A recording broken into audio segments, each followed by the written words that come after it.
chocolate pudding, whatever.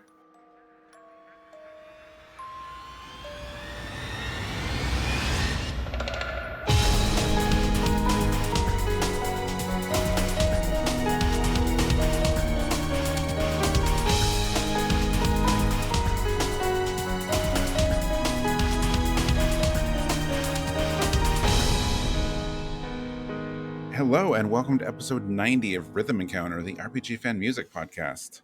I'm your host, Mike Salbato, and today we are talking about summer and tropical music in RPGs. So joining me on this journey today, we'll start with you. That's a good theme. Yes. Sounds hot. Is Stephanie Sybydlo. Hello. Hello.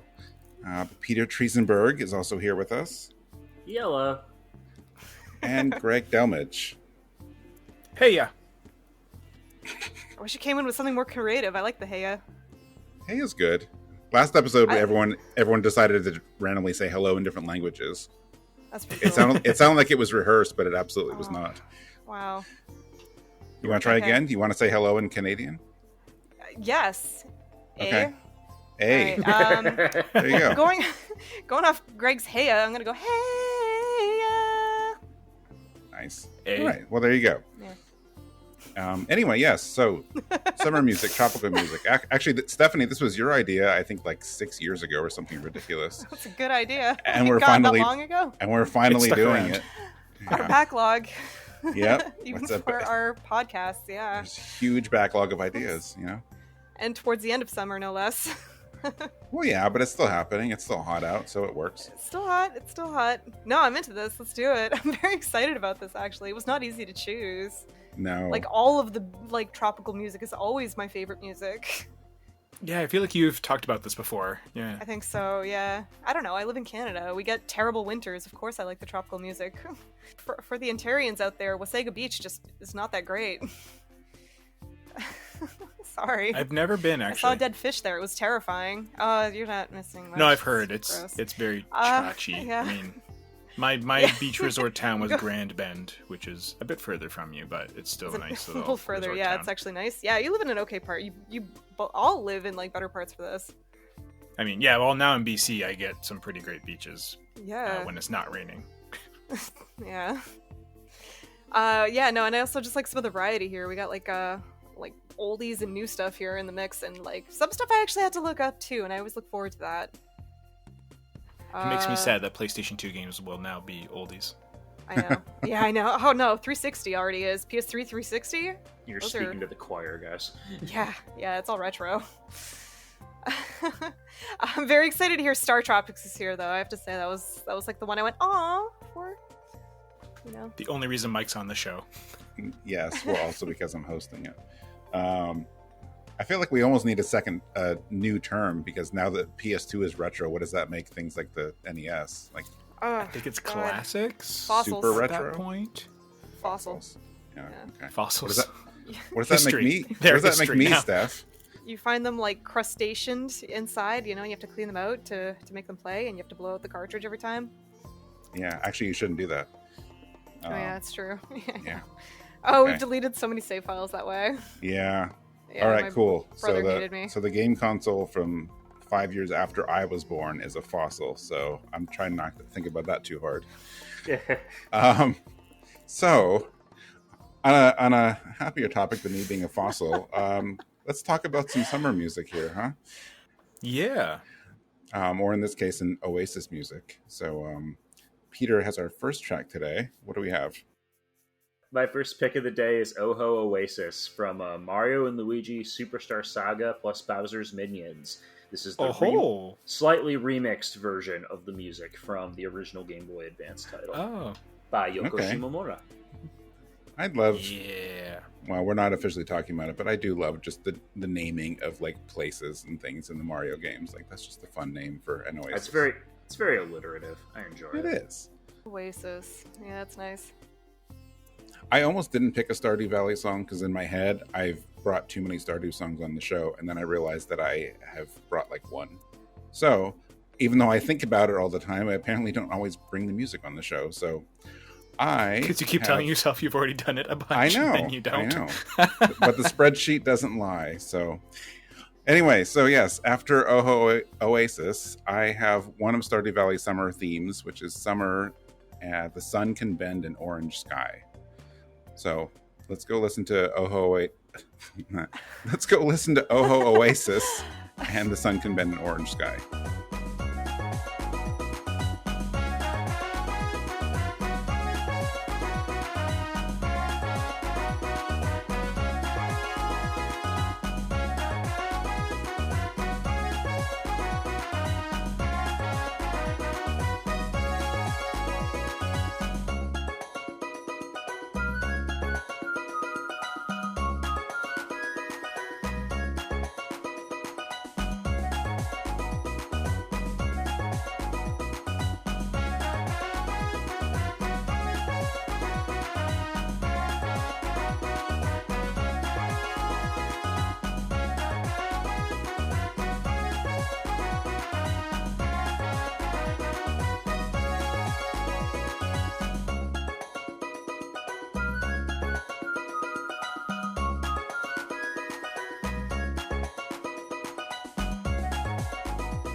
Yeah, so I feel like Nintendo, when Superstar Saga came out, they were kind of going through a summer phase, if that makes any sense.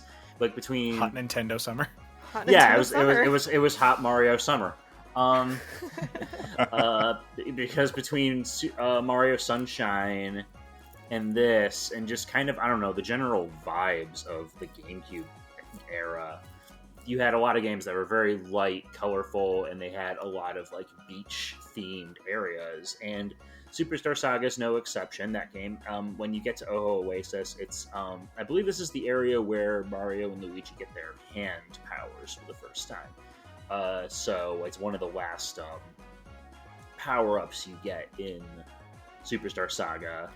And in general, just this area is just super fun. The music is very lighthearted. I really love the kind of like bombastic trumpets it's got going on in the background. And that initial the initial like bop has been like stuck in my head for years. They're like dun dun dun dun dun dun dun dun dun dun. Like it's super fun. I enjoy this song a lot. I think steel drums are just perfect in general, like, and especially for that tropical vibe. But I don't know, they're like the happiest sounding instrument ever. Oh, they really are. Yeah. Yeah, and it's a really short tune. Like it doesn't really last very long before it loops. But at the same time, it gets the point across. There's a few times I've had like tropical songs just in my summer playlists, you know, and I kind of carry it around with me, just for the summer, and then I ditch it because it sounds weird in the wintertime. It just makes me sad. Yeah, right. Yeah, this would definitely be one of them. But like, no, I like this. This is really fun. Shimomura does do well with her beach music, huh? She really does. I mean, she doesn't only do like upbeat, bouncy stuff, but like she's really good at that, and that lends itself really well to like beach stuff and tropical island things. That's why so much of the Legend of Mana soundtrack is so good. Oh yeah, that's true. Yeah, top anything on that one. All I wanted to pick, and then I stayed away. But we so commonly associate Shimomura with like the heavy strings and somber piano, and then it's like, oh no, but when she wants to have fun, like she really can. Destiny like all Islands. the island stuff. Yeah, just exactly. Makes me so happy. Mm-hmm. And she's remixed it a whole bunch of times in very beautiful ways. Oh yeah, definitely. But yeah, like this one, you're right. Like it sounds like a festival. Like you expect to like just show up at this like island party. The way this music sounds. Oh yeah. With the trumpets, the steel drums, all of it. Like it's just got a lot of energy. It's an exciting place to visit because usually when you think like deserts and stuff, obviously it's very oppressive. But then this oasis is that. It's an oasis. It's a break. It's refreshing. Mm-hmm. Yeah, exactly. No, that's a good way of putting it. Is there a party or something? This actually is the Mario and Luigi game I have finished, but you know it was so long ago now. It has been a while. What happens here? Like I said, I think this is the part where you get like one of your last power ups. So you are like kind of like using it to like solve like some basic environmental puzzles and exploring the area a little bit. So that's pretty fun. Yeah. I for shame never played this one, even though I really, really, really want to, or at least, you know, I started it. But like, does the scenery match the music nicely? Oh yeah, Superstar Saga is just such a bright and colorful game. Both versions you're playing. I actually think the 3DS remake, I know that some people aren't a fan of the new art style. I think it looks quite nice with I thought it was nice, yeah. Yeah, it's got this like these very detailed sprites. And it's I would wholeheartedly recommend playing that one if you get a chance. Yeah, it pushed the well, I mean, I don't know if it pushed the Game Boy Advance, because it was Game Boy Advance, wasn't? Yeah, it was the original was yeah. Game Boy Advance 2003, I on, want to say 2003. I haven't played the remake, which I'm sure cleans it all up a bit, but it was a good looking game. Yeah, oh yeah, definitely. They both are. Yeah, those sprites are pretty phenomenal. Very expressive too. Yeah, they have a lot of fun with that, and the frame rate was beautiful too. Mm-hmm. Mm-hmm. Oh yeah, I think I've oozed at the graphics. Yeah. Mm-hmm. It's too bad Nintendo doesn't like. I mean, they have so much. Like I know it's hard to ever like get a lot of their old collection on new systems, since especially they're like restarting their collections on new consoles. But I wish they would do collections more. Like they do. Yeah. They don't bundle their games like a lot of companies do, but like a collection of all the Mario and Luigi games, I think would do really well. That would be a lot cool. of game too. Yeah. Mm-hmm. I would really... I mean, but you could only buy it until March. Oh right, yeah. Yes, Yeah. right. God. I'm so excited for the Mega Man Battle Network one that we're getting. I know. Yeah, I am that's too. Oh my that's- God. Holy crap! That's awesome. Finally. I'll be forever sad that Alpha Dream went under. Yeah. That company, they had a lot of talent, and I would have really liked to see them take Yes, the design that they learned from Mario and Luigi and maybe take it to something new. Because even That would be cool. I will freely admit that series was getting a little long in the tooth, and that's why Yeah. sales were declining. Mhm. But man, what if? Yeah, I mean, I don't know.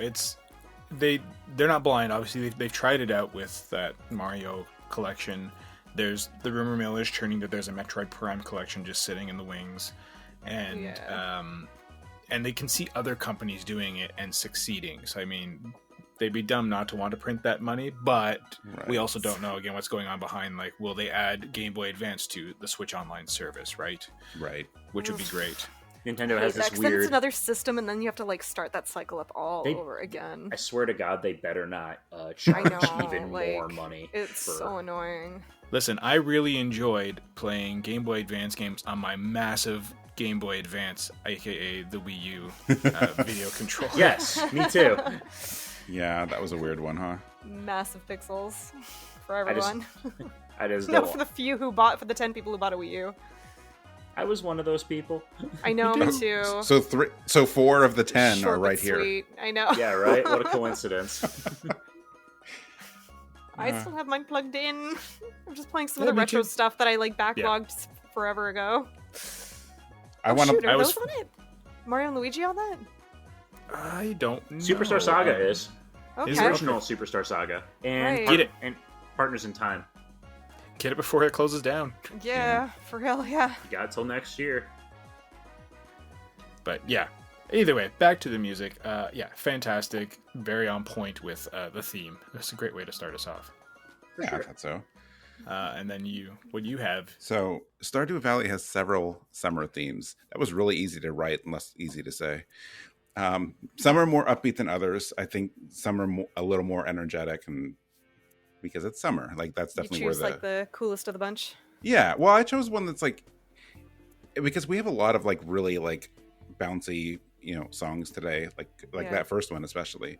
Yeah. I It's wanted, pretty go-to. yeah, I wanted something that's just a little bit less, because it's like it has a nice energy, but not as much. I don't know how as, to describe it other than orange. It feels very It's orange. There you go. Yeah, it's like summer sunset, and I think that Yeah. does it beautifully. That's It's what I like Thinking about like ice inside of an orange juice. it. I feel like it captures like that feeling of a hot summer day where you want to go out and do stuff, but It sounds a little you tired, siesta. yeah. but not for too long. Like you don't want to Yeah. be out in the sun for too long.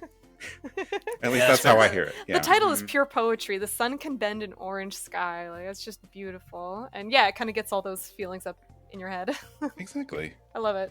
It kind of reminds me. This is more of a specific reference for me, but like it reminds me of when I was working at Boy Scout camp. Ooh. And every week we would we ended the camp week with this thing called a fire bowl, where we had a massive bonfire by the beach, and it was just really fun. One of Everyone those would come moments. out. Yeah, everyone would come out and sing songs and do skits and tell jokes, and it was just like Fun. yeah, but it was like this big kind of chill party atmosphere, and that's what this reminds me of. Like you've got this kind of sense that like, oh yeah, everyone's like kind of chilling and unwinding at the end of a long day. It's Yeah. summertime. There's waves lapping. The sun is going down. That sounds a lot safer than a sport named Fireball. I was gonna say, yeah, that until you described it, I was worried. Like that sounded Right. a little dangerous. Yeah, just a football soaked in petrol and lit on fire. Right. I'm like, Well, if you have a not badge from feel that, that. if you earn a badge from that, then you weren't good at what you do. we Yeah, did right. we did do like a weird Viking. Oh, I love a little bit of funeral at Satarin one right point, now. I but- got. Sorry. Oh no! Please continue. I was the weird story. No, okay, so like I know, like, so, like, do you hear this song whenever you think of that moment, or, like, did you hear it then? Because I've had it where, like, I'm walking around my university and I hear the stupid Blam Garden theme in my head sometimes. This does kind of, yeah, I could see this being, like, associating this song with a place for sure. It's definitely got that, like, ambient sound to it. I do really like you said, the sitar? Yeah. That's kind of twanging in the foreground. That's really fun. Yeah. Well, it's like out of context, you would think this was also, like a desert theme because of how stereotyped that instrumentation has been in past games, for sure.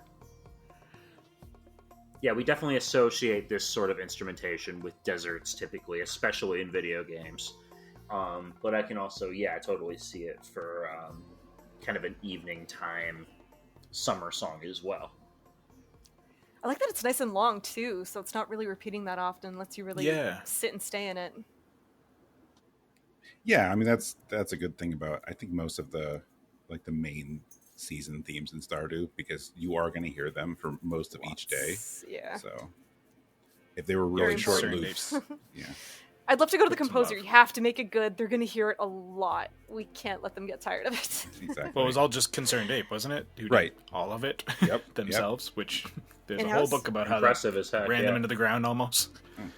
Oh, really? Oh, was that Jason Schreier's book? That sounds right. I have a copy of that. Yeah, he has a chapter all about the making of Stardew Valley, and it's really interesting. Oh, wow. I should check out that book. Wow, that sounds really interesting. Yeah. I know I've heard it advertised, From what I've heard. Yeah, it's called Blood, Sweat, and Pixels. That's the title. Yeah. That's right. Okay. Well, he has more than one, right? I was going to ask if it was that book or he one just of the published a second one, but that one's about, like, video game, like, failures and studio closures. Oh, okay. Ooh. It's a little more depressing, and a lot of it talks about BioShock Infinite.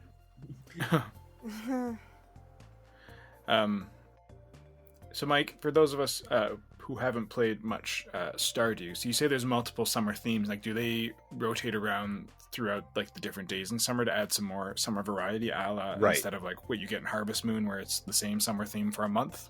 Or, like, how does that play out? I've never looked into why, if there's certain days certain songs play, or if they're based on weather. I don't actually know, but I think each season has 3. Is it randomized? It might be randomized too, but there are multiple songs for each season, so okay, that's great. It mixes things up.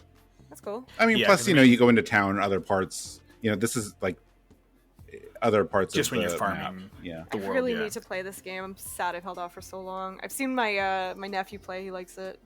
Yeah, I held off for a few years, and then I couldn't stop. So I love when that happens, and I hate it too. I hate when I'm already, like, on the bandwagon after the wagon's already been evacuated because new bandwagons are around. I mean, there's no sequel yet, so you're still good on this one. That's true. Nothing's really toppled it, so to speak. There's plenty of farming sims that have come since. It's really taken the reins. Yeah, like, people are loving Story of Seasons. It's basically like, do you want Story of Seasons or do you want Stardew? And one of them iterates a bunch. The other one is just been doing its thing really well for a while. Yeah. It's interesting, huh? Like, I mean, he's never hid the fact that he was inspired by, Harvest Moon, of course. Of course. But it's like, when you see new farming and sim games now, that no one says, like, hey, it's like Harvest Moon. They all say it's like, it's inspired by Stardew now. That's an impressive accolade, eh? Yeah. Like, that's it. You topped it. Mm-hmm. Yeah, it really has become, like, the standard bearer for that genre, especially in the indie sphere. And that's really something. Yeah, unless you want an anime farm sim, then Stardew's the way to go for what it seems like. Which I'm not opposed to that. It's either like Stardew or it's like Rune Factory. Right. Yeah. Neither which are bad. I actually loved Rune Factory as well. Oh yeah, Rune Factory. Ditto. Yeah. Which is why I haven't picked up Stardew, because I still need to finish Rune Factory Frontier, and I just know that I'll just forget all about if I. And I guess, like, stuff like Dragon's Cafe has been kind of influenced by, like, this kind of direction for sim-based stuff too. Yeah, that game was cute. It was a fun time. Yeah. And also, the Mario movie does not get enough credit for being a funky cyberpunk journey through the Mushroom Kingdom. Yeah, that I think it got enough credit. Thing that happens. Hey, okay, I can swing your way too. I'm glad that two schools of thought. I'm glad that John Leguizamo's career eventually recovered. Yeah, exactly. You know what? Well, that's 2 episodes Bob in a row Hoskins we've talked is about not that movie. the worst Mario, and I'll stand by that forever and ever. It had great acting. It was what it was. But isn't that didn't we talk about this movie last episode too? I am not complaining. Now you're talking about it with me. I can't remember. And I need to talk about it because I need to know it exists. Yeah. And it's not just a fever dream that was made up from time to time. I don't know. I just remember talking recently how I dressed up as John Leguizamo Luigi for Halloween. Interesting. Valid. So you put your hat backwards? Yep. And I was allowed to carry a wrench as a 4th grader. Seems safe. See, now we have some continuity in the stories between episodes. Yeah, that's right. Because then we had wrench, and then that's what actually dovetails nicely into some songs coming up. Because I remember, real. Mike, you mentioned the wrench thing. That I remember was you beautiful. talking about the wrench. Yeah. Yes, please continue. What about wrenches? Yeah, Max has a wrench. Max from Dark Cloud 2 smacks people in the face with him. I probably why a love 4th him grader so should have had much it. for that. And Steve the robot, like, are you kidding me? He's one of the greatest protagonists of all time. And weird magic golf. Yo, weirdly so much better than Monica. Like, they kind of let her down. They did, but she was still... I feel like I usually mostly played as her because she was so agile and such a great fighter. I liked his heavy hitting. He just kind of like slug his wrench around like very lowly, and it hit like 1,000 damage every time. And his blunderbuss pistol. Loved him. Yeah, I loved him. He was perfect. I love that game. I miss it so bad. Like, I actually think Dark Cloud 3 could be so good right now. Yeah, I don't even know what they're doing with it. But I was talking in the chat how we need more of it, and it'd be nice to have a remastered soundtrack. But yeah, I picked the most summery place from it when we were talking about summer games. Like I said, I wanted to go with obviously That's Legend of Mana, but I just had done some Shimomura. I've talked too much about Shimomura. I was on the Shimomura episode. I figure I can diversify, and I was like, oh, I associate Dark Cloud 2 with summer, not only playing it over the summer, but just I remember it's, again, so very bright and vibrant, and then there's that whole tropical area around Veniccio and the underwater cave or whatever, the beast cave, the name of it. But I actually like that dungeon. A lot of them were kind of looking. Like, the first one is a sewer. It's not very inspiring, but this one was kind of chill looking. I like that. What you got against sewers? Rabonster had great sewers. Like clowns in sewers. It's even worse if you're terrified of clowns. I mean, I guess it's on brand with the whole It thing. I wonder if that was subtly somewhere in there. Someone was like, be funny. I didn't expect to be chastised for my lack of love for sewer dungeons, but that's what we get with you, I guess. But they are in a lot of games. It's true now that you mention it. I mean, there's the whole future one in Chrono Trigger and... Anyways, we could go off, but that was a fun one. Yeah, we're going off base, but no, this is a really good theme. I was actually thinking of putting it up, but you got the you did it. I'm happy about that. And then who was the next one? Oh, it's you, because we were paired up. You were just saying at the beginning. All right, so I chose from Romancing Saga minstrel song Ligou Island from a Window, and I love it so much. Kenji Ito doesn't really disappoint though. I love his work so much. I don't know what else I'm supposed to say. That's it. That's good. All right, I did it. Yeah. Yes. So let's go listen to some Dark Cloud 2 and some Romancing Saga minstrel song, and then we'll be back to talk about them.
So yeah, Veniccio is a nice place to visit and a fun little town to build up, which is definitely one of my favorite parts of the whole Dark Cloud thing is building things. And it was nice getting a bit of like a tropical reprieve, because I don't think in Dark Cloud there was ever any sort of tropical sort of places.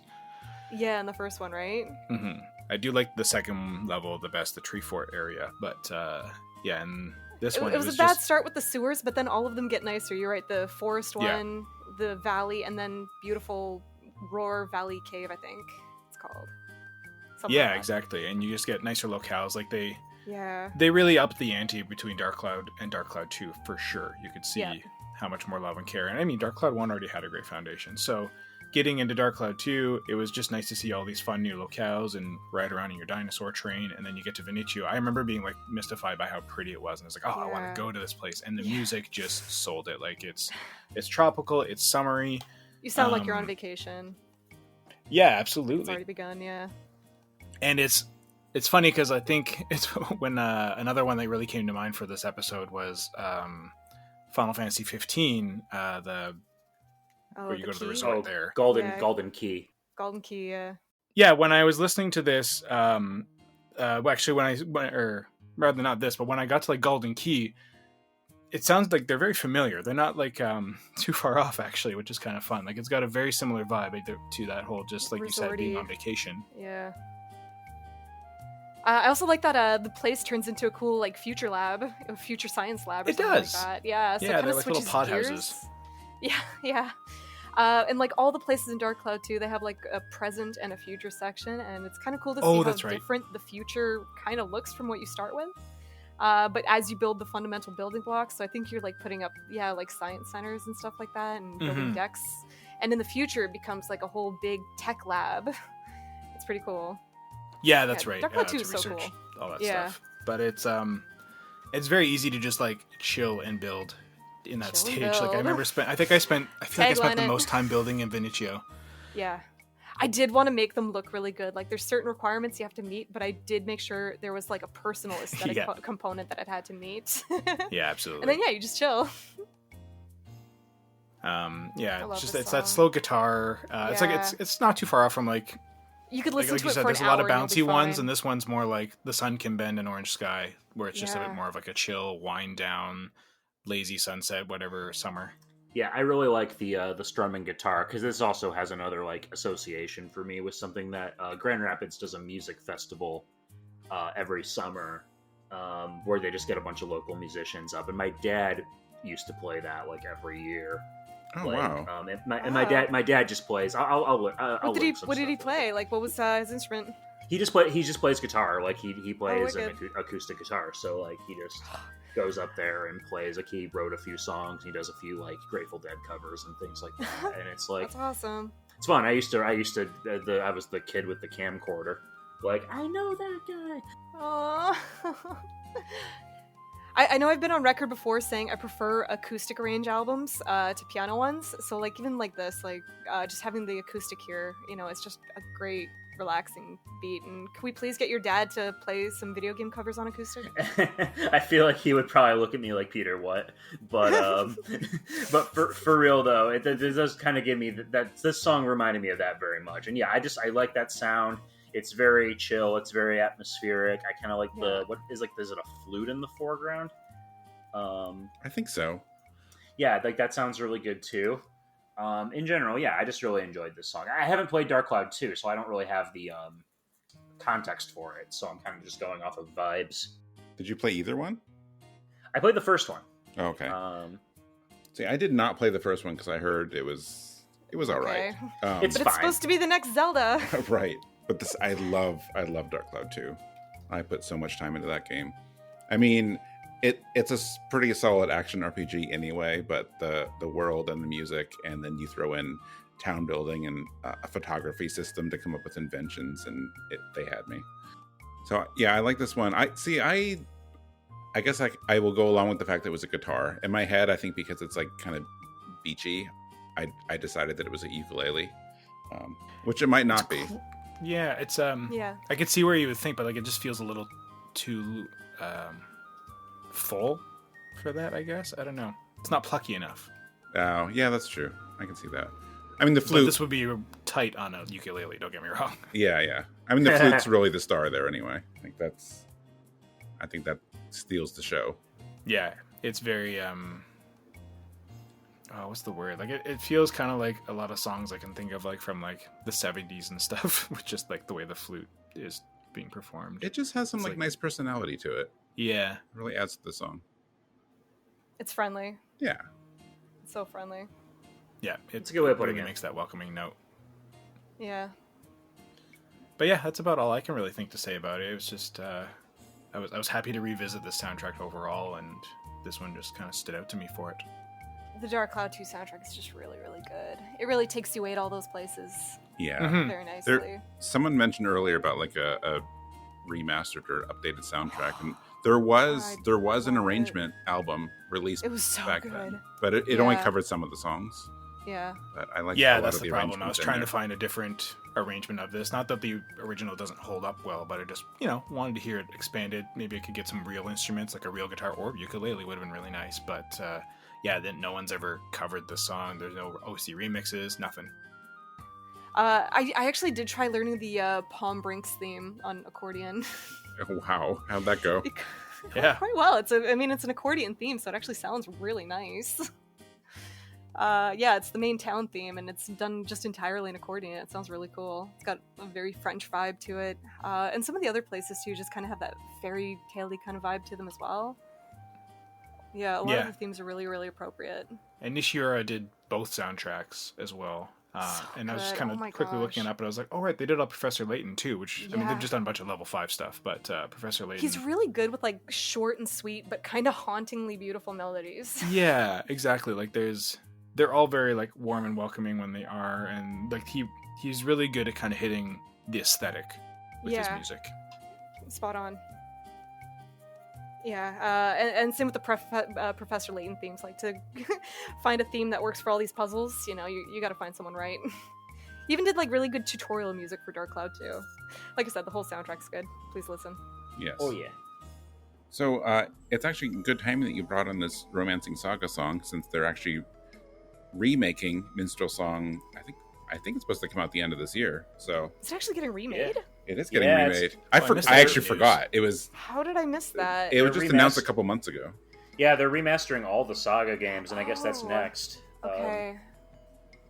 Surprise. Is it just like an enhancement of the PS2 one? Because that game was beautiful. Yeah. Like, that was a late PS2 release, so it looks stunning. Yeah, actually, if I said remake, I misspoke. I think it's just like a remaster, but okay, still. Yeah. I would love to play it again. It was too hard for me, this game. It's one of those Sega games. Oh yeah, it is. The whole series. But I'm really glad Square's doing that, because I like that they make their back catalog available. It's seriously one of the most beautiful games I've ever seen. Like, it looks all entirely like watercolor painted. It's so gorgeous. They took a lot of that aesthetic style of the artist and just kind of transplanted it nicely into the textures of the world. Yeah. I also really like this song. Yeah, it was. I like the wind chimes it's got. Right. In it. I like it's got kind of like a bit of a Balinese influence to it. It does. So it sounds a bit like So it sounds a bit like Mario Odyssey's Forgotten Island.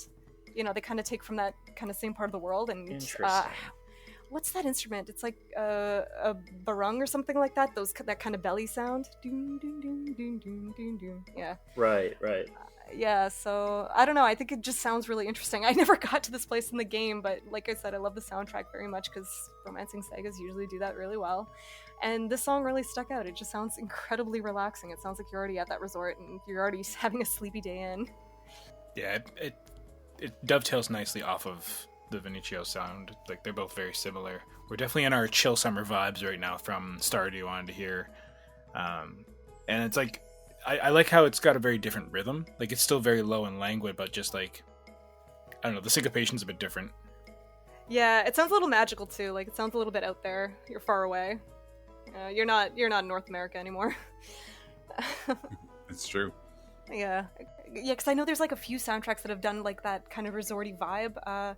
The Star Ocean 3 starts with one where you literally start in a resort and it sounds kind of resorty that way. And this one kind of sounds a bit more, a bit more further away from that. You're not at a resort, you're somewhere enjoying a country that's just really warm. I like it. I definitely paired these two up because they both have really solid flute work. So Oh, absolutely, they do. I appreciated the flute on this one as well. I love a good pan flute. Mm-hmm. It's very calming in a different way than what like what was going on in The Sun Can Bend and Orange Sky. Like the flute, it's like it's that it's the bit of the magic, I guess, or something. Just the woodwind kind of whistling through the breeze, your hair, your ears, like all that stuff. It's just a very like summer beachy tropical sound. I use a lot of old instruments, I think. Mm-hmm. It really makes me want to just go drink something out of a coconut. Yeah, the background absolutely. of this place is like weirdly freaky because there's like an active volcano in the back, so there's like a very big red streak in the sky. Oh, so it's Hawaii. Yeah, something like that. But no, it looks really cool, and again, like kind of sold a little bit more because Romancing Saga itself is just a very aesthetic game, so it's actually quite nice to take it all in. And I always love when they nail the tropical aesthetic as well. So it's one thing to have the music, but a lot of these places do tend to go all out, trying to have like the bluest blues in the sky and the turquoisiest turquoises in the water. And it just looks so nice too. So it's always a place worth remembering. And I'm glad like a lot of developers seem to put a lot of effort on it. Yeah. Chrono Cross the game basically for that. Mm-hmm. Good stuff. I haven't listened to a lot of Romancing Saga stuff as much as Pat has always touted it, and I know Pat has been talking it up even more with a possible episode that's coming up that I'm sure you'll talk about, Mike. Oh my god, can we do a Saga episode? Maybe. But yeah, Romancing Saga has some great music for sure, so thanks for opening me up to it. Yeah. Yeah, I mean that's the thing, like Pat is definitely the biggest like promoter of Saga in general and also music on the site, but it's hard to really get into all of it because there's so much. I mean, it's decades worth of music, and I mean, there's a bit of a barrier to entry for the series, I find. Well, yeah, and then when it comes to albums, like Square puts out probably as many arrangement albums for Saga as they do for like some other major series. So that's very true. Yeah, there's so much. Yeah, well, then they had that mobile game, and that was like that really had a bunch of stuff in it too. It's like a major hit too. Mm-hmm. All right, so our next block is also Steph and Greg, although this time we're starting with a song from Steph, bringing on a Trails song, because we do not have much Trails. The one I posted 6 years ago to get this going. Exactly. So which one is it? This is the Seaport City of Ruan. It's from the first Trails in the Sky. After Trails in the Sky, Greg, we have Greg's other song. My other song. From Golden Sun, because I've heard so many good things. I will admit I have not played it. I wanted to take this as an excuse to start playing Golden Sun, but I did not have the time, unfortunately, to get to it before the podcast went up. That's a big deal if you can like connect with a piece of music for a place or a game that you haven't played. I think that's special. Yeah, it does make it more impactful. But I took it as an opportunity all the same when I was kind of hunting around, and I've heard like Stephen Meyerink say so many good things about Golden Sun and its music and stuff that I was like, I'll start listening. And I was like, oh, this is on brand, and I just started listening to more of it because of starting here looking at the tropical vibe of that game as well. So the Apojii Archipelago, however people pronounce it. I think it's Archipelago, isn't it? I think it's a k sound. It is Archipelago? Right. Okay, I thought I had that right. So Apojii Archipelago just lured me in. So if you haven't heard Golden Sun stuff, this one from the Lost Age might suck you in. So let's, I guess, listen to both of these and talk more. All right, let's go do that.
seaport city of Ruan. And it's just got all of those like motifs in a, like beachside motifs in a single musical song.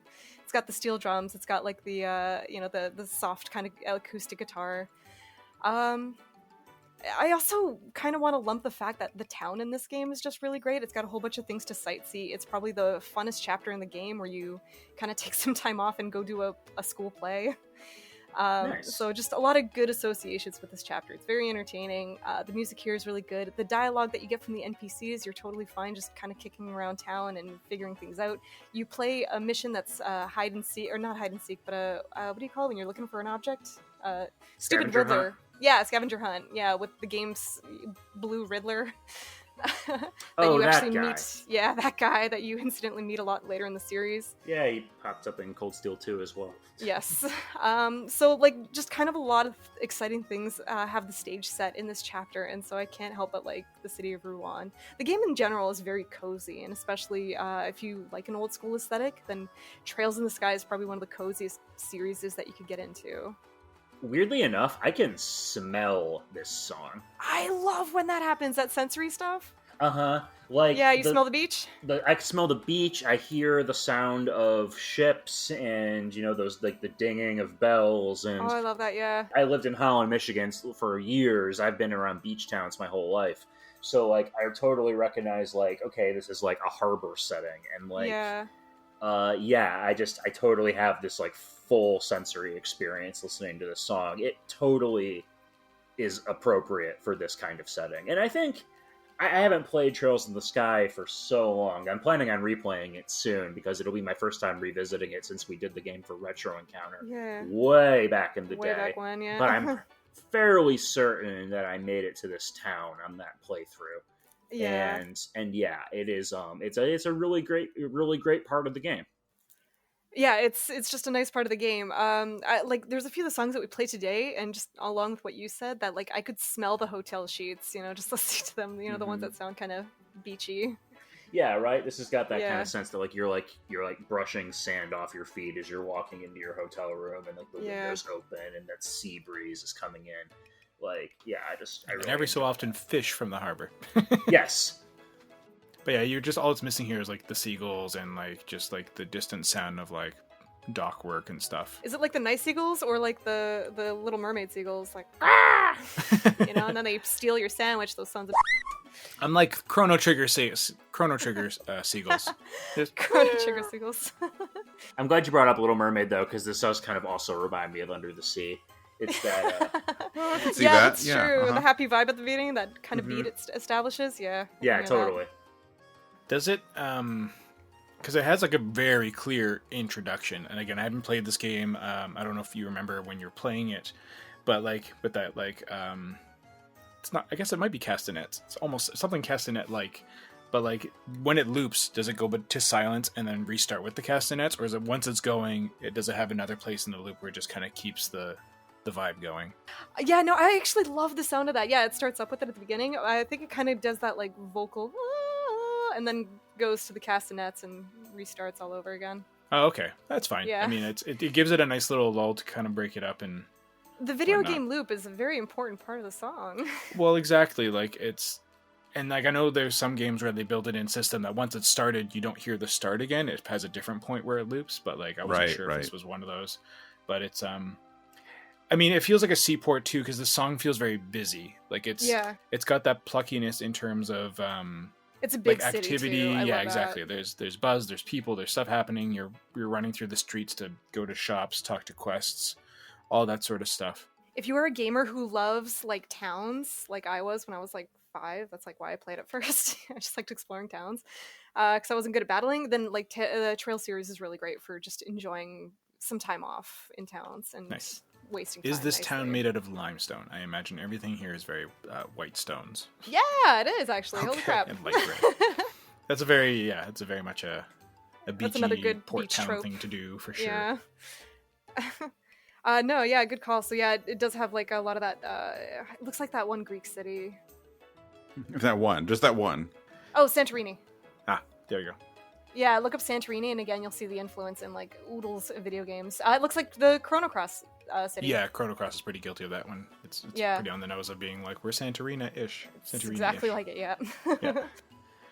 Well, yeah. Like, this feels like... I mean, they'd all kind of work if you had a whole summary game. All of this stuff would fit together actually really nicely. It's one thing I've been noticing of all our picks. Like, it's good parts to play. Yeah, you almost like it a little bit better for being, watery and beautiful, and mm-hmm. And like they just kind of, I don't know. It's not like they're like basic, like, oh, this is the beach theme, but they kind of are in a way. Like they can just kind of blend so seamlessly. Whereas like you have stuff like back up to Oasis, like it's very stylized, whereas this stuff's a bit more ambient. Yeah, I'm tragically torn on Xenoblade 1's Aerith Sea because it's like kind of beachy, but it's kind of sad. That's true. For good reason, but I mean, it's sort of a unique kind of atmosphere, unlike a lot of the songs that we played today that I think we kind of want to avoid sad vibes on this warm, sunny podcast. Yeah. I think so. Yeah. I think we can all agree in that. But it is a nice theme. I mean, if in the future we want to do a sad tropical island theme episode, no. I don't know of any. I think that would be very hard for people to put those together. Write us in, people, if you want to hear sad tropical music. It's so specific. So it might be somebody's thing. That's true. I'm sad I'm on vacation. I mean, the Golden Sun song might be sad in the sense that it's like the Mario and Luigi games where they're hard to get and we will likely never see another one. Okay, now it's sad. Enough. Yeah, thanks. Well, I'm not trying to make anyone sad. I always hear such good things about those games, and they're hard to get your hands on now. Yeah, I'm excited to play them though one of these days. But the song itself for Apogee Archipelago is quite plucky. It's so nice, yeah. I love a good plucky sounding song. I actually really hate sad music. I try to avoid it. I need to be in the right mood, and I usually just go for like a lot of the happy tracks. That's fair. Yeah. Well, this one was one you can add to your list, although it is a very tight loop. Yeah. It surprised me that it was like a shorter loop than like one of our other picks later on that's on the NES. I was like, how is this more brief? But I guess, it's a handheld, whatever. But it's, I don't know, like I was saying when I introduced it, I haven't yet to play Golden Sun, but this was a great way to kind of like hook me in, because I was just trying to think of like some tropical games that I'd heard talked about, and it came up, and like this one, it's very heavy on the steel drums, which we've had bits of it, but like it's the star of this song, and it gives it such a great tropical vibe. It's less summer, this is tropical. When I hear this one, it's bang on for it. I really want to buy a steel drum. Just, I don't Just know, to just your play neighbors. it during the winter time, midwinter, while it's snowing. I'm just, feeling hot, hot, hot, ding, ding, ding. Has anybody played Golden Sun? I mean, Mike, you were saying you haven't, I don't think, right? I unfortunately have not. No, Okay. I don't have any of them. Or not. No. Do you know who wants Golden Sun to come back? Is the director of God of War. Really? Really? Cory He Barlog? really, really likes it. Yeah, Cory Barlog's a huge Golden Sun fan. And he's like on Twitter, and it got so much attention That's that he funny. wanted this. Yeah. I was going to say, one of those people is quality, and it is Cory Barlog. Yes. Well, yeah, I don't know, it's, if this is like a good showcase of like what the game is or not. One thing that stands out to me to this track, though, is also how few instruments are involved. Like, it feels like you're listening to like just a tropical street band. Yeah. Yeah, That's I an like actual that. like genre, but like it's just like a small little crew of just like there's the person playing percussion, there's the steel drums, and that's pretty much it. I was going to say, because I know that I used a remixed version of Oho Oasis earlier in the podcast, but between that and this song, it really does remind me how creative a lot of developers had to get with the Game Boy Advance's sound capabilities. That kind of bit-crushed, tinny audio, it really did, but a lot of developers were able to circumvent that and make some really good sounding music. And I think what I've heard of Golden Sun and Mario and Luigi, things like that, like those games really do shine despite the limited sound capabilities they're working with. They don't have the hollowness. Yeah, exactly. It's limited, but at the same time, it uses that sparseness to its advantage. Yeah, a lot of fans have even been out there doing like remastered soundtracks for Game Boy Advance, and it's such a good time for music too. That was really limited by the hardware. It really is. Yeah. Yeah. The Minish Cap remastered is just absolutely gorgeous. That would be great. It was Oh, I such a haven't That's heard what I that was one saying. yet. I really hope that we get some more of this. I mean, I was listening to some. I wanted to find something possibly with a bit more fullness to it. Yeah. Although maybe now thinking about it, could have done a disservice to this song, which I'll come back to in a second. But yeah, there's a lot of really nice fan tribute albums and such to Golden Sun and The Lost Age. I think OSC Remix just had a big one not too long ago as well. That's great. But this track wasn't one of the ones on it. But now again, listening to it as I think, Peter, that's an important thing to note, is that it was a choice to only have a few instruments, because otherwise, it would have been way too crunchy and just would have overblown or overstimulated, whatever, like the speaker, it wouldn't have worked. So keeping it simple with this like small instrumentation troupe, I think really helped to capture the vibe of you're in this fun little tropical archipelago that's hard to explore or reach from what I get. Fans of the game might call me out on that, but that's the sense I get from when I was reading about it. Right. And it just really captures that tropical exploration vibe while keeping it fun. Like there's no danger at all in this song. What I think I like songs that can relay no danger. Yeah, I think the limited instrumentation also works with the fact that it's such a short loop, because it's like, he obviously had a very short amount of time to convey this message and this feeling. So it's like, okay, well let's do this. And as short of a loop as it is, it's actually pretty effective, I think, at doing that. Like with the hardware, with the small number of instruments, it works very well. It's nice the literal steel drum didn't sound too tinny on the Game Boy Advance. Right. I really, really enjoyed the Golden Sun world too. Like there was a lot of good tracks. A lot of the battle themes were really, really pumping. Like there were really, like lots of beats and like lots of energy into them. And so it's I an like energetic combat system, so that makes sense. And so like I like how the soundtrack actually really nicely knows how to switch the the flow of each of the songs very well. Who was it? Yeah, you said it was Sakuraba, right? Get some downtime. Right. Yeah, he's really good at like kind of going very, very hard and then going really soft and pleasant. Right. It's kind of interesting that it worked out this way, and this wasn't, as far as I know, I don't know who picked first. I'm sure it wasn't planned, but that we have this and Mario and Luigi. They have kind of similar stories in the sense that they're both like early Game Boy Advance RPGs, and both published by Nintendo. And then we have a series that is almost all done by Shimomura, and then Sakuraba does all these Golden Sun games, and both are hard to get, and neither series, as far as I know, ever had any kind of soundtrack release. It's like, really, eh? Like, I understand, Nintendo, like, I think they're a little better now, but a lot of times they don't release soundtracks, but it's like, these are like major composers. Not that anyone else composing music for Nintendo games isn't, but it's just like, it's kind of weird to think about these two people in particular, that they've made so many soundtracks for things like, a series of Mario games, and there's no soundtrack. It's kind of wild. I don't know why. Like, like you said, they're getting a little bit better about that. They do release some of their soundtracks, but they're also becoming a big omission now on streaming services too, where it's just, you can have anything you want but Nintendo music. Yeah, right. So, I don't know. Either way, there's happy to have them both. So many YouTube channels I follow have had all their Nintendo stuff taken down, and it's really sad. It is sad. Yeah. And like, they keep coming back at least, like. Yeah. I want my Breath of the Wild music compilation set to like ambient winds video back. Oh, I love those. Yeah. Oh, I should check my folder for that. Yeah, I have like a whole bunch of those like 3-hour video game playlists, and just from time to time I do a sweep and just like, this one's gone, this one's gone. Oh yeah, if it ever gets re-upped, I'm just gonna download it. Yeah. Yeah.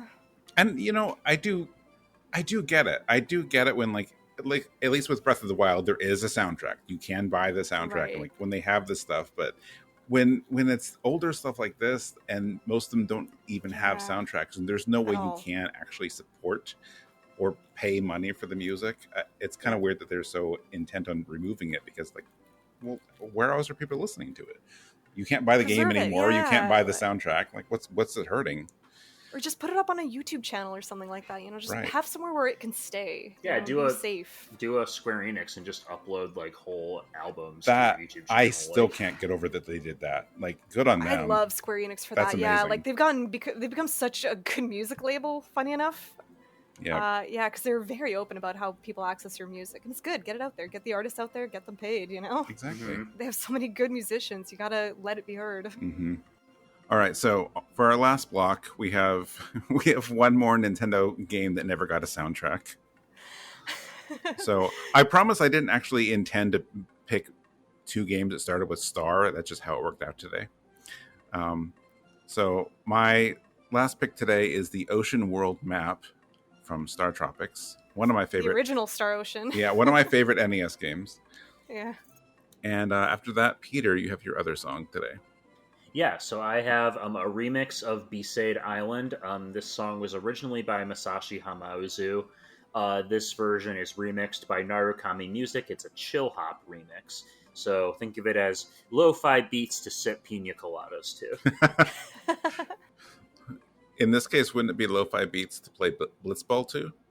Oh yeah, totally. Okay. All right. Let's go listen to Ocean World Map and Besaid Island.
So, Ocean World Map, probably not the actual song name, but with no soundtrack. I'm not sure what it's really called. But it is a world map in the ocean. Although I guess every map in StarTropics is in the ocean.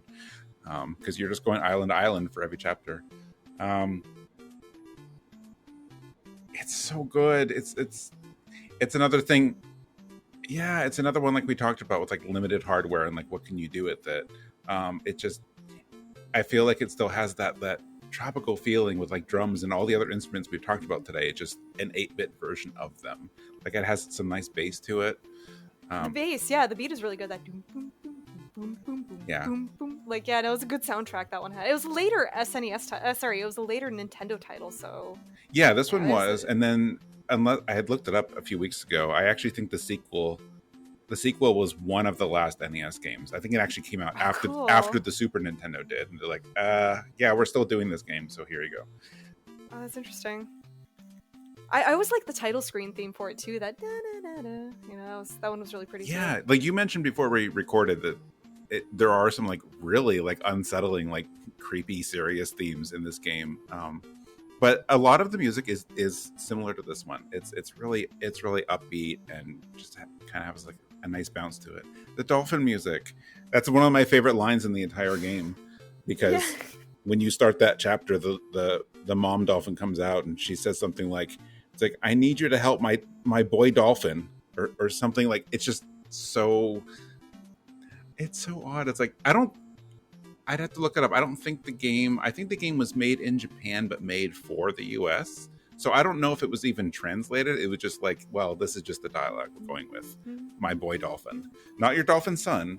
The boy dolphin. Your boy dolphin. They look like the girl dolphin, so you gotta, Well, the girl dolphin has the little pink ribbon on its head. So that's how you know. That's what girls look like. Well, yeah. I mean, they always have a pink ribbon. Always. Yeah. Oh my god, I just found a reimagined 30th anniversary tribute StarTropics album on YouTube, so...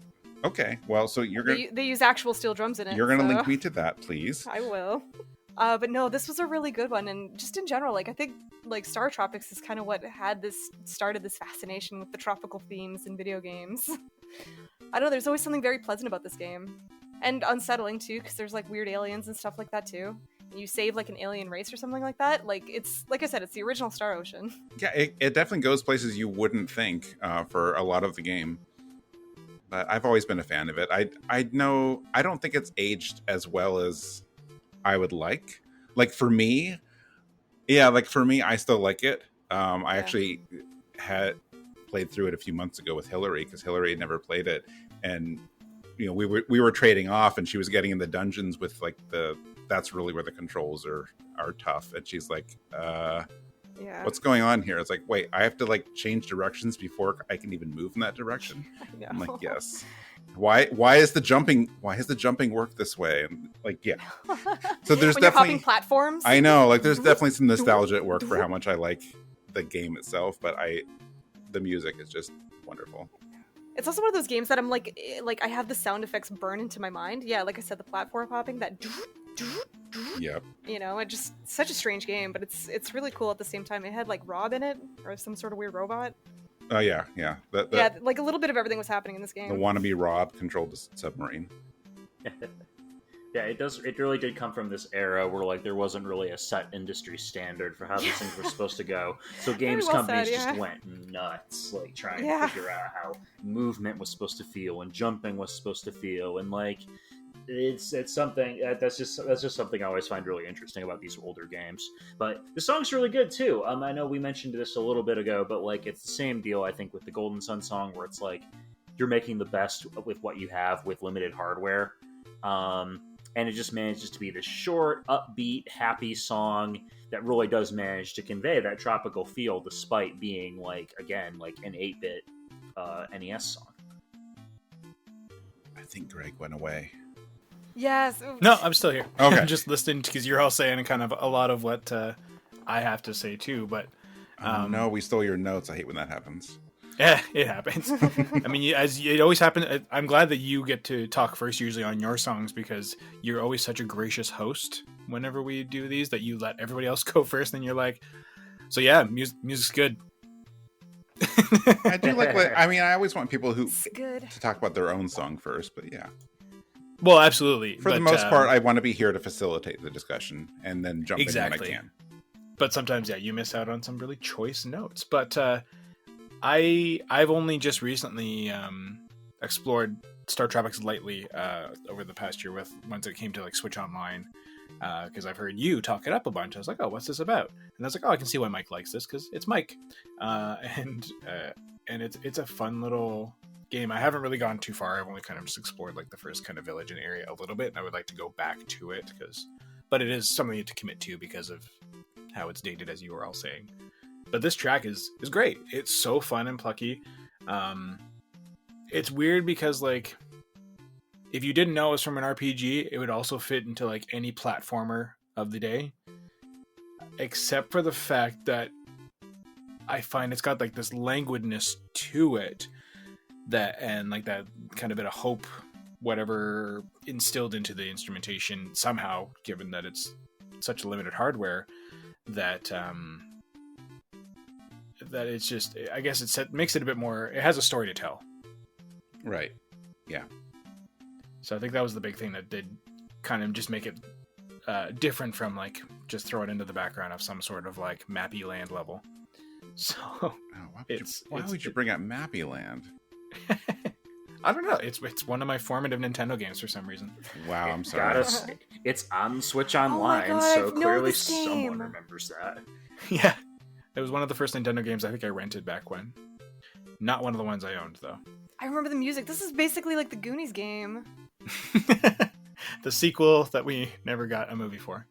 Yeah, so StarTropics, like this, and like I said, it's also got a surprisingly long loop. And it's lovely. Like I could easily sail around the ocean or whatever and listen to this. It's a nice bop. Yeah. But yeah, it'd be nice to hear this remastered.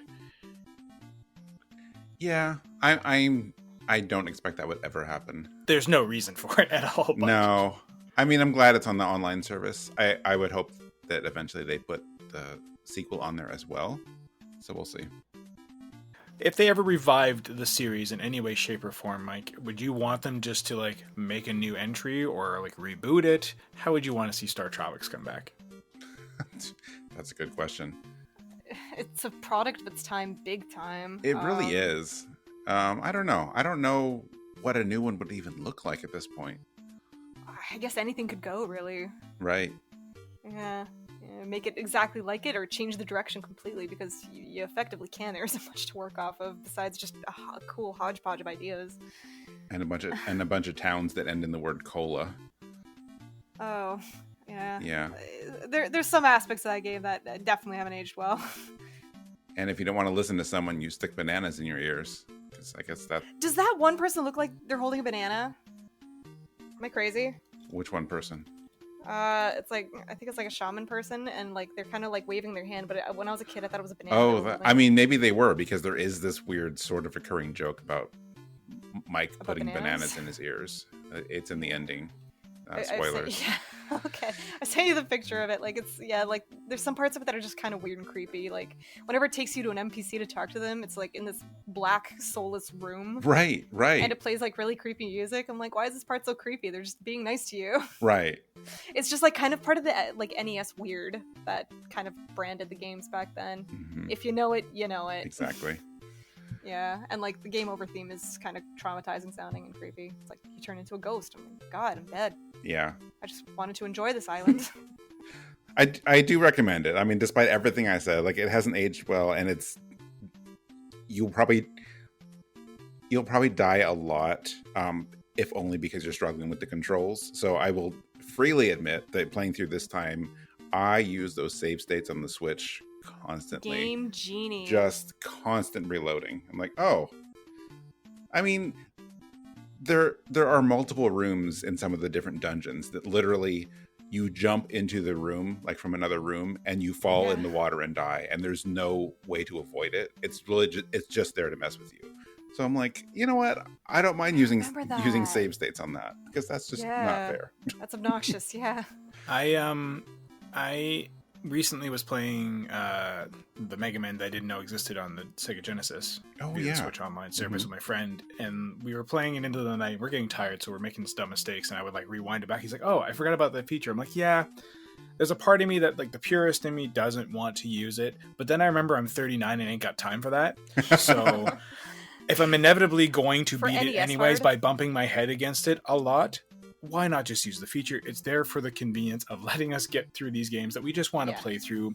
If we're not, like, I'm not speedrunning it, I'm not trying to compete with anybody, I'm not streaming it, so I don't need to get good. I just want to enjoy the game and see what it's about. So it's like, you know what? Use it. Exactly. That's how I feel too. And if you want to be a purist, that's fine. You do you. There's nothing wrong with you. No, I agree with that. I usually don't mind using, like, stupid cheat tactics. I'm just in the interest of time. If I was back in high school and I had, like, tons of free time, and I used to play games on hard mode all the time, but now I just keep it easy and just want to get through it because I got so much to play and a big backlog to get through. Oh yeah, I look at it now and I'm like, how is it I played Final Fantasy VII like 2 or 3 times and I maxed out the clock every run because I had to do everything in the game. Oh, I love that it maxes out the clock on that one. I can't even imagine doing that with the game now. All right, now segue that into Final Fantasy X, and I will applaud. I love Final Fantasy X. Oh, that was good. I want 10-3 to happen. I really, really do. Add 3 to 7. 10. I want it to bring back turn-based, though, most of all. I do think 10 has, like, one of the best turn-based battle systems they've ever had. Yeah. But, so, like, this song, and Final Fantasy X in general, I'll just forever associate with beaches and sunshine and water. Yeah. It really is one of the main motifs of that game, and Besaid Island in particular being one of the first areas of the game you visit. It's this beachfront community. It's small, it's compact, it's got that really iconic music to it. You're on a journey with friends. Yeah, exactly. It's one of them's a big kitty. It's just like, yeah, exactly. This is like the beginning of that journey. Yeah. So I just always forever associate that song with, peace and tranquility. And especially so, I really do enjoy lo-fi, chill hop type music. I listen to a lot of that in my spare time. Same. Share that on Slack sometime too, nicely. Or share me any good ones, and I'd be happy to share it to through the channels. I've got a playlist I'll hit you up with that I listen to all the time. Yeah. But and that's actually where I heard this remix for the first time because it's in a video that I watch all the time. And I really enjoy that. It's for me too. Again, I've talked a lot about in this podcast about how I have these like associations with songs. Yeah. And for me, this version kind of reminds me of like listening to music on the beach at night. Like, ooh, mine's a date memory. Oh yeah. Oh, that's cute. Yeah. Yeah, no, I like that we have like different, like where you kind of remember hearing a song for the first time and just the memories that it seems to associate with. It's curious and cool. Yeah, I always like talking to people about them. Like even just how music can take you away, or like you remember where you were at what point of your life when you heard a song for the first time and it made that impact on you. And like a few of these, like I know I've heard some of these songs in the summertime, and you just kind of remember that one summer you had back when you were young. For sure, yeah, no, absolutely. And yeah, it's just a very peaceful rendition of Besaid Island, and I enjoy it immensely. Yeah, it's a good song, yeah. Hate you. Did you? I have like a weakness for lo-fi and chill hop stuff, right? I think we all do. Yeah, I know. Yeah, no, I mean this is targeted to you. This song works so well like this. I listened to the regular. I listened to them back to back just to compare, and it's one of those ones that really adds and changes a lot, but really doesn't. It keeps the spirit of the song really intact. It's really similar to the original, but takes it down a notch. And it's funny you mentioned what you said about nighttime, because my first thought was if Final Fantasy X was a game with day and night cycles, like I could see this as the nighttime theme on the beach as a companion to the regular one. Absolutely valid. So yeah, really, really chill. I love this a lot. Actually, it was funny. I tried to add the chill hop version to my music folder on YouTube, and it was already there. Oh, well, there you go. Oh, nice. Yeah, so nice. I liked it twice. I did drop my playlist into Slack, but oh, goody. Okay. But yeah, we're gonna have a lot of good stuff to listen to after this show, and I appreciate that. Yeah, we might have to follow up with this. We should even do just like playlists, like as a news piece that you can just click off to. I don't know. That might be hard. Sorry, I'm getting into ideas mode. Oh, you're fine. Listeners will not contradict you on that. That's true. Right? They're always good to have good music shared. Mm-hmm. But yeah, like you're saying, Mike, the original that Hamatsu did is already quite So chill. I think I like this version more than the remastered 10 version that got a bit somber with it. Which I had that song, that remastered pick was one of the first Rhythm Encounter picks I ever did with Steven. Yeah. So I feel like I have a special connection with this song. Well, it does such a good job of setting up the tone for this new world you're in, but also trying to like reduce the threat of it, since you are waking up in just this strange new place immediately off the top. So yeah, if it's a friend or foe, and you're like, oh, friend, great, okay, cool. Yeah, because Titus sees the Blitzball and immediately is like, oh, I know what to do with this. And it's probably the first time he's ever felt grounded since awakening in Spira and being attacked by Sin and all this stuff, fighting weird fish monsters. Well, exactly. And it's like a very grounded song for how light and airy it feels. It feels like home, like tradition. Oh, that's true, yeah. I get that homey vibe with it, too, because, where you start out and just how quaint it feels. And yeah, safe. quaint. Yeah. It's respite. Respite, yeah, okay, that's actually a great word for it. If you're like me and you've heard the song, like, 50 to 100 times before, do you ever get lost in, like, that beat, that do-do-do-do-do-do that goes on in the back? It's got, like, such a weird beat to it, too. It's, like, some sort of very dark, like, low tone in the back. Oh, I like that one for sure. Yeah. Yeah, no, it's in the original and just like a very kind of down-tempo beat that you hear in the background. Yeah, and it's a lot more prominent in the original, too. Like, the Very. later versions tend to emphasize the piano part more. This isn't really about the song, but I had to look it up, Peter, since you said you brought on the HD one a while ago. That was episode 25. Wow. That was 75 episodes ago. Gosh darn. It's crazy to see how old like the HD one is getting too now, up in years. Yeah, I was a sophomore in college. That's true. Amusing thing, how you said that, episode 25 was when that song was on, which was roughly 75 odd, whatever, episodes ago. And here we are now, 75 episodes later, which, like, Solosi would have covered in, like, 3 weeks. Yes. Well, we had those several years where we didn't have any episodes, so that was part of it. Yeah, no doubt. It's just, none of the podcast machine works as efficiently as Retro, that's for sure. That is true. That man is a workhorse. But yeah, the whole soundtrack rather for 10, the whole game is very much summer aesthetic for the most part too, because it's one of the most vibrant ones. And then after that, we got like 11 and 12, which were much more gray, like medievally drab in a sense, which worked. Like I have nothing against it. 12 is beautiful in its own way, but it's not vibrant. There's parts of it. There's parts of it. I love a lot of 12, so I cannot find much fault with it. But 10 was a time. 10 again, it feels like a quality summer game. So I'm glad you brought this one on. And again, such a summer vibe version of the song too. Yeah, for sure. Yeah. All right. True. Well, I know some people have to go somewhat soon, so I'll do our little wrap up here. I'm going to mention we all talked about this like off the air earlier. I don't think it's really that big a deal, but I'm just going to address it because we talked about it a little bit with the Super Nintendo episode and why we didn't have things like Chrono Trigger and Final Fantasy VI, and that's just because we've had them on the show a lot, and we wanted to like diversify. And again, it was actually the same story here, where I didn't tell anyone not to bring on anything really obvious, because when we were talking about tropical stuff, and it'd be really easy to bring on something like Chrono Cross. And somehow none of us brought on Costa del Sol from Final Fantasy VII. So if you were expecting them, I'm sorry, they're not here. That one I regret.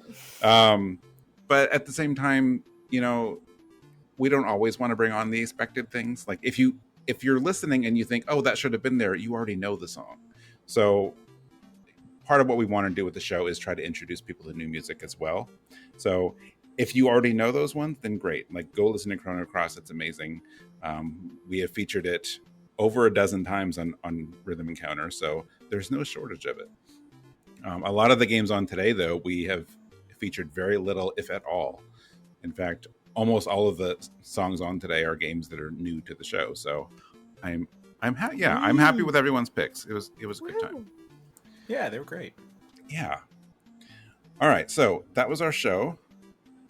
Coming up next, we have some interesting things coming up. Our next one is, we haven't decided on the name yet because we don't really want to call the next episode Bad Games with Good Music, because I realize the bad game part is subjective, but it's Soiled Treasures. It's something. Oh, it'll be something like that.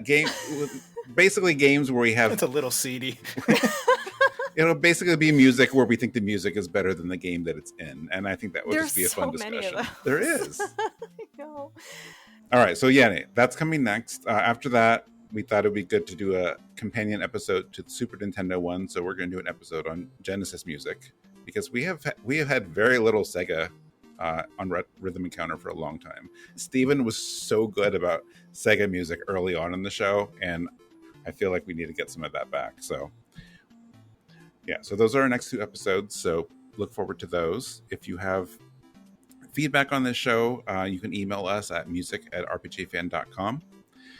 If you want to reach out to me in particular, you can get to me at mike@rpgfan.com. That's the best way to reach me. Greg, what's the best way for people to reach you? At Greg Delmage, pretty much anywhere on the interwebs. GDelme on our Discord. All right. How about you, Peter? As always, you can find me on Twitter at IHaveFury. You can also email me, petert@rpgfan.com.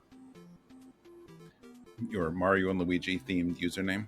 For real? I've had it for over a decade now. That's been my thing. It's you. All right. How about you, Steph? You can find me just about anywhere as Dice SMS. Follow me. I like drawing pretty pictures and sharing funny pictures when the art doesn't call. She does do pretty pictures. You definitely do. Yeah. Yeah, please do. I love talking with other, geeks and nerds alike. It's fun. Yeah. Oh yeah. Good times. So if you enjoyed our show, please listen to RPG Fan's other podcasts. We have Random Encounter every other week, which is about general RPG topics, new site stuff, reviews, news, whatever's going on in the RPG sphere. And we also have Retro Encounter every Thursday, which every month features a game journal of playing through an old RPG, and then in between there are some other bonus episodes. So there's always something interesting going on in that show every week. So be sure to check those out. Check out our site at rpgfan.com. We're on Twitch. We actually just launched a merchandise shop, so if you want to check that out, there's a link in the show notes, but you can also just go to rpgfan.com/shop.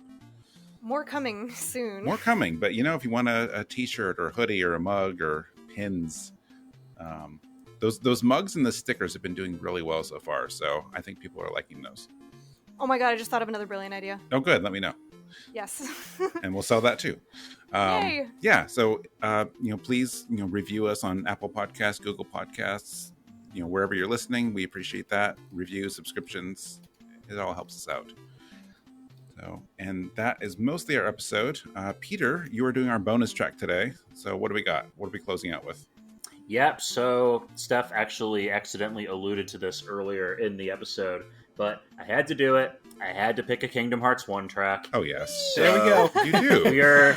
But it's not the normal Destiny Island theme. It is the remixed version of Bustin' Up on the Beach. This is the battle theme from Destiny Islands. When you're having your little sword fights with Riku, Waka, Titus, and Selkthi. I love that there are kids there. It's so cute. It's really cute. Okay, so this is from the 1.5 HD version. I was kind of sad they kept bringing in other Final Fantasy heroes as adults. I wish they did the kid thing more. It was really cool. Mm-hmm. Yeah, no, I would have enjoyed that for sure. Yeah. I wonder if Squall was happier as a kid. That would have been interesting. No, he wasn't. Remember, he was at that orphanage still.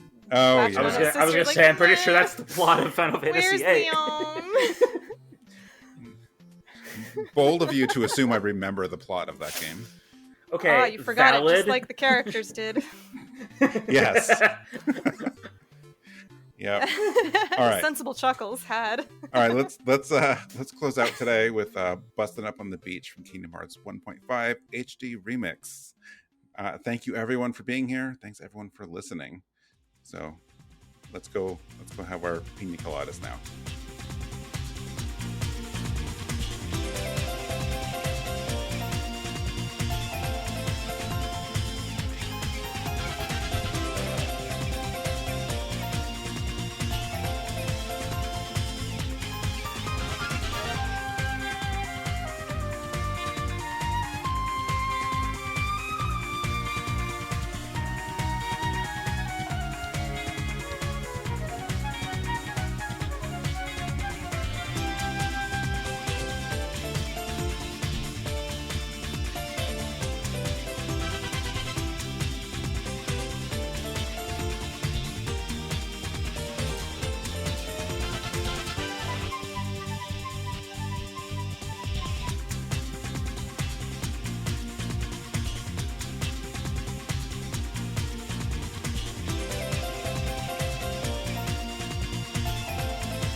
Why can't I lose weight? Anyway, look, I found more Oreos and more Kit Kats.